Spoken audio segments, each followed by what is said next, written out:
Hey everybody, welcome back to the channel, and today we are doing the 100 Thieves VCT Season Preview for the 2024 season. In a little over a month, the VCT Franchise League will get going with the season opener kickoff tournaments for each region. So I figured we would do a season preview video for each team that was in the Pacific, Americas, and the EMEA leagues last year. And I figured it'd be best to start out with some of the teams that have made moves recently. So 100 Thieves, with the recent addition of Boostio, puts them in that conversation. Leviathan is the next one up because they recently added Calm, but today we are focusing on 100 Thieves. So what we're looking at on the board that I've created today is the placements, the players in and players out, the stats of all of the players that are going to be on the roster this year, all their stats from the previous year, as well as the team's best and worst maps from last year. So starting off with looking back to 2023 with their placements, in lock-in they had a 5th to 8th placement. They lost to Fnatic, who ended up winning that tournament, so not a terrible loss there. Definitely not the start to the season that you particularly wanted, but hey, at least they won a match. But then they did drop to 8th in the Americas, having a pretty rough regular season, being very inconsistent, not really being able to find a lot of ground within that tough Americas league. That 8th placement meant that they missed the Americas playoffs, so they had to go on to LCQ, missing Tokyo. Ended that one, things didn't get much better. They had a 5th to 6th placement, missing champions. So coming into 2023, I feel like expectations for 100 Thieves were pretty high, and maybe that was a bit wrong of us. During the 2022 season, they started the year with one roster. They dropped 2 of their new players after 2 matches because they had an abysmal start. It was a very quick decision. I wasn't happy with how quick that decision was, but hey, they ended up making the roster that had Asuna, Bane, Will, Stellar, and Derek, and then they added Sean Garris as their head coach, and things were looking up. They ended up making it to champions that year.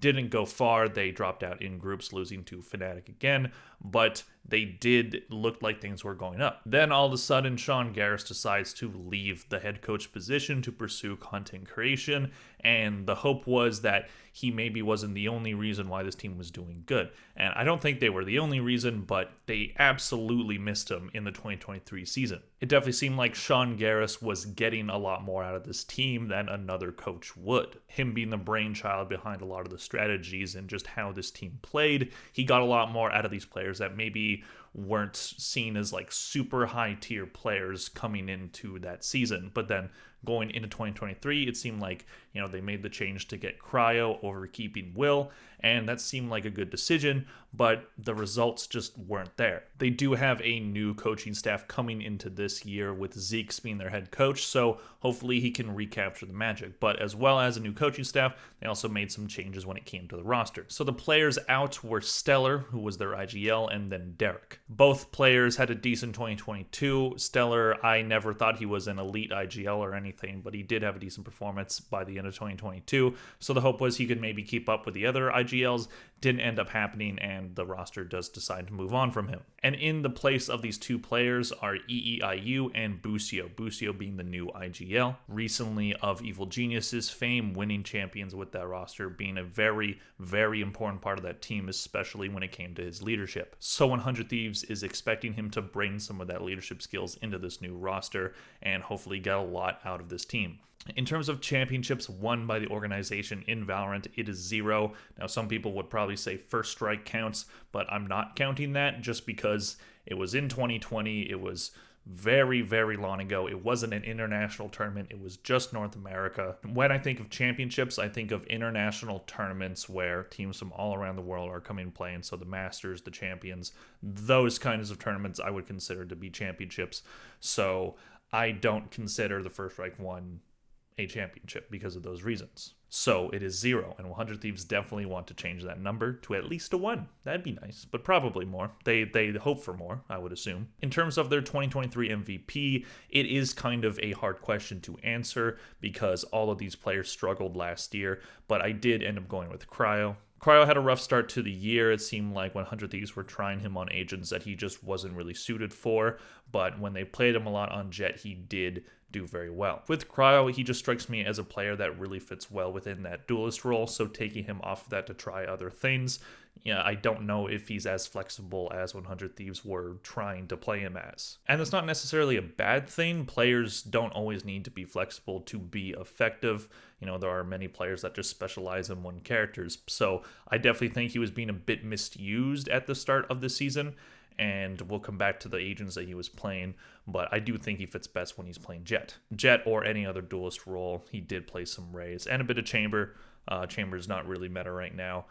Jet is nerfed, so we'll probably see him be on Rays a bit more. So going through the stats of all of these players for the 2023 seasons that they had, looking at Cryocells, he had 590 kills, 547 deaths, 187 assists for a KD ratio of 1.07. In terms of characters that he played Jet, Rays, Omen, Sage, and Chamber. And that's kind of what I'm talking about, is when he was playing Jet, when he was playing Rays, he was effective on him. But when he played those other roles like Smokes and Sentinel, he wasn't necessarily bad on them, I don't think, but you definitely saw how, he definitely was better suited for those duelist operator roles. So I definitely want to see more of that from him. And I think that that's how you get the most out of Cryo. And I do think that with the roster they have now, you have a bit more flexibility with the other players on the roster, so you don't necessarily need Cryo to be doing those other roles that he's not necessarily the best for. Moving on to Asuna, he had 540 kills, 546 deaths, 299 kills for a KD ratio of 0.98. And in terms of characters that he played, he was mainly on that initiator duelist flex role. He played KO, Sage, Breach, Skye, and Yoru. So mainly initiator, but I do think he has the ability to play more duelists. He's done that in the past. But with Cryo being the main duelist player, I don't necessarily think that you really need Asuna to fill that role. I think making him focus on initiator is probably the best move. But hey, if he can have some good Sentinel performances as well, if he's decent on Sage this season, I think there is some room for him to maybe expand his agent pool a bit, but I do think he definitely fits best on that initiator role. Moving on to Bane, he had 508 kills, 533 deaths, 275 assists for a KD ratio of 0.95. In terms of characters that he played, he was their resident Smokes player. He played Astra, Viper, Omen, and Brimstone, so just the Smokes characters. Surprisingly enough, didn't really play any Harbor, at least not that I saw. If I'm wrong, you can correct me on that, but that is a bit interesting how Harbor was probably one of the more relevant Smokes characters during the 2023 season, so it's a bit surprising that we didn't see their main Smokes guy play him. Boostio on Evil Geniuses, he had 1,177 kills, 1,186 deaths, 364 assists for a KD ratio of 0.99. In terms of characters that he played last season, it's a bit all over the place. He played Killjoy mainly, but he also played some Astra, Reyna, and Chamber. So Boostio is a flexible player. He can put up the kills. He's good on IGL. He's definitely one of the better IGLs when it comes to fragging out. He does have a decent KD ratio, and there is potential for some duelist play there. But I do think he's mainly going to be focusing on that Sentinel role and probably be their second Smokes when they want to play double Smokes. I think that's probably the best option for him, especially with how this roster is built. And then EEIU, who comes over from Tier 2 in M80. He had a decent season on them. He had 747 kills, 633 deaths, 397 assists for a key ratio of 1.18. He was on Initiator on M80. He played Sova, he played Fade, Breach, and Skye. So you have two players on this roster that mainly play Initiator in Asuna and EEIU, so you can have that double Initiator role if you need it. You also can probably put Boostio on Smokes for double Smokes and have Cryo just focus on that duelist role. I do think that when it comes to those comps, when it comes to either double Initiator, they're going to be pretty good. I think when it comes to double Smokes, it's a bit up in the air how they end up doing. But I do think with how these players and how this roster is built, I do think that they have a pretty good structure going on here, and they're going to be able to play a variety of different comps. My main concern is Cryo. He came into last season with big expectations, ended up performing decent, but I do think that we're going to have to see more from him this season if this team is going to have the success that they can have. I do think that this roster absolutely has potential, and with the right IGL, with the right coaching, I definitely think that this roster can go far. Looking at this team's maps last year, there is definitely some concern when it comes to the maps that this team is good and bad on. For their best maps in 2023, I chose two for each of these categories. Haven, they had a 4-0 record on it. 52% on attack, 59% on defense, and then Pearl was their second best map as well, with a 3-1 record. Attack was 34%, defense was 64%. So they were undefeated on Haven, and they did well on Pearl. Both of those maps are not in competitive rotation as of recording. So they're going to start the year without their two best maps, and that is definitely some cause to be concerned. And when it comes to their worst maps, we have Fracture on there. They had a 2-4 record on it. Attack was 56%, defense was 34%, but the map that they were undoubtedly the worst on was Lotus. They have a 1-4 record on it in the 2023 season. Attack was 52%, defense was 29%. So really bad on defense there, decent on attack, but when you look at the percentages of this team, there's a lot left to be desired. On their good maps, they only have one of their stats over 60% with Pearl on defense, but again, now that map is not in rotation. Same with Haven, where they had 59% on defense, but a decent record on attack. I mean, they were undefeated, so it doesn't really matter. They were good on both sides. But again, with both those maps out of rotation, they're going to have to find some new flagship maps to have in their map pool. Lotus has had some changes to it, so hopefully that helps this team find a better footing on it, and I think Boostio and the new coaching staff should be able to help with this map. They won't have to deal with Fracture anymore, at least for the time being. It is not in the current pool. Also, I don't know why I didn't put this on the board for their worst maps, but their worst map was actually Ascent. I'm looking at the VLR page right now. They were 0-4 on it with a 36% attack and a 40% defense, so not a good map for them either.